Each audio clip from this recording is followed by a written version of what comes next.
একটা বিড়াল কখন এইভাবে ঘুমায় জানেন?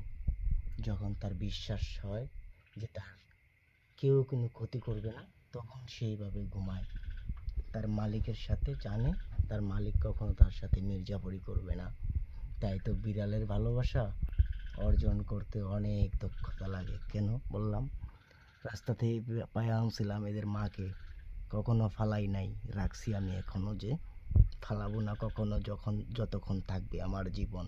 বিড়ালকে ভালোবাসবো, এটাই আমার ওদা রাখবো আমি যতদিন থাকবো বাইসা। এরা হচ্ছে আমার নাতি, এ হচ্ছে বড় নাতি। এরা পরবর্তীতে হয়েছে দুই বোন আরও।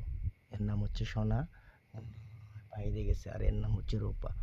থাক, ওদের ঘুমে ডিস্টার্ব না করি। দেখছেন তো, আপনাদেরকে দেখাইলাম, দেখানোর জন্য ভিডিওটা করলাম। আমি গরিব টরিব মানুষ ভাই, ওদেরকে পালি। দেখছেন ওদের শোয়ার স্টাইলটা দেখছেন?